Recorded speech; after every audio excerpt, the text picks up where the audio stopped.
आज आपण ज्वारीच्या लाह्याची रेसिपी पाहणार आहे।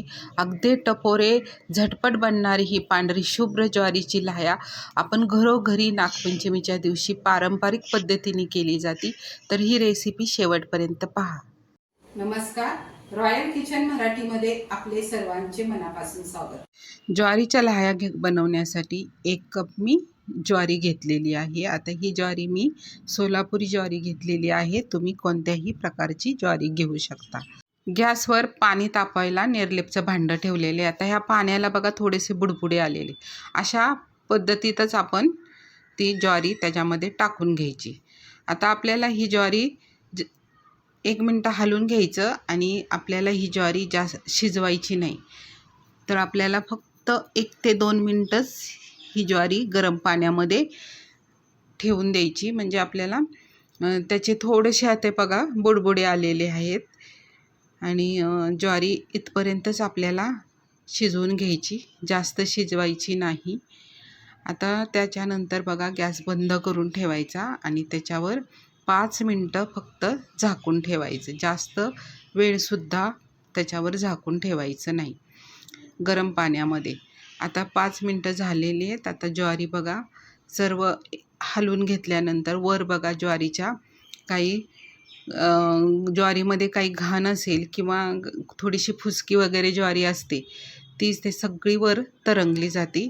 आता ही ज्वारीचं सगळं पाणी पहिल्यांदा टाकून द्यायचं आणि हे बघा इतकी खराब पाणी निघालेलं आहे ते सर्व टाकून द्यायचं। आणि आता ही राहिलेली ज्वारी काय करायची, चाळणीमध्ये काढून घ्यायचं। आता आपण ज्वारी चाळणीमध्ये सर्व काढून घेतल्यानंतर थोडीशी पसरून घ्यायची बघा। त्याच्यामध्ये थोडंसं पाणी निथळून घ्यायचं पूर्ण आणि थोडंसं हलवून करून थोडं राहिलेलं सर्व पाणी ज्वारीमधलं काढून घ्यायचं हे अशा पद्धतीने। त्याच्यानंतर बघा काय करायचं, एक कापड घ्यायचं किंवा नॅपकिन घ्यायचं, ते असं अंथरून घ्यायचं आणि त्याच्यावर ही आपली ओली ज्वारी आहे ना ती त्यामध्ये टाकून घ्यायची आणि पूर्ण पुसून घ्यायचं। चांगलं पुसून घ्यायचं, ओलसरपणा थोडा गेला पाहिजे चांगल्यापैकी, म्हणून पुसून घ्यायचं। आता पुसल्यानंतर मग आता ही ज्वारी ना त्याच नॅपकिनमध्ये बघा पसरून घ्यायची सगळीकडून आणि फॅन खाली वाळवून घ्यायचं। मी तर हे 1 तास वाळवून घ्यायचे आहे, जास्त वाळवण्याची सुद्धा गरज नाही किंवा रात्रभर ठेवण्याची सुद्धा गरज नाही आहे।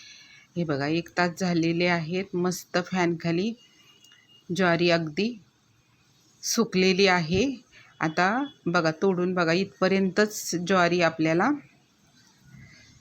करून घ्यायची। आता तुम्हाला जर जास्त करायचं असेल तर तुम्ही रात्रभर वाळवू शकता आणि स्टोअर करून ठेवू शकता। म्हणजे जेव्हा आपल्याला ज्वारीच्या लाह्या करायच्या आहेत ना तेव्हा आपण करू शकतो। आता ही ज्वारी आपण एका ताटामध्ये काढून घ्यायचं। आता त्याच्यानंतर बघा काय करायचं, आता एक कढई घ्यायची। आता ती कढई जाड बुडाची पाहिजे। गॅसवर ठेवलेली मी लोखंडाची कढई घेतलेली आहे। आता त्याच्यामध्ये आपण थोडीशी मुठभर ज्वारी टाकून घ्यायची आणि एका कापडाने थोडं गॅस मिडियम फ्लेमवरच ठेवायचा, जास्त हाय पण नाही ठेवायचा। आता त्याच्यावर पहिल्यांदा चारही बाजूनी ज्वारी चांगली शेकून घ्यायची पूर्ण। म्हणजे ज्वारी चांगली शेकून घेतली ना की अशा लाह्या चांगल्या फुटतात आणि त्याच्यावर झाकण ठेवायचं। आता तुम्ही जर हा व्हिडिओ पाहत असाल ना तर एक लाईक करा आणि सबस्क्राईब करा। आता हे बघा मस्त ज्वारी अशी फुलायला लागलेली आहे, त्याच्या लाह्या पडायला लागलेल्या आहेत। अगदी झटपट लाह्या तयार होतात। आता ही ज्वारी बघा रात्रभर आपल्याला वाळवण्याची सुद्धा गरज नाही, इतकी झटपट सगळ्या गोष्टी होतात। फक्त अर्धा तास किंवा 1 तास थोडीशी ज्वारी फॅन खाली सुकून घ्यायची। आता मस्त अशा पांढऱ्या शुभ्र लाह्या आपल्या तयार होत आहेत।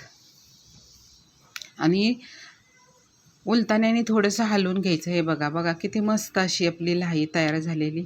अशाच पद्धतीने आता आपण दुसऱ्या पण करून घेत आहे.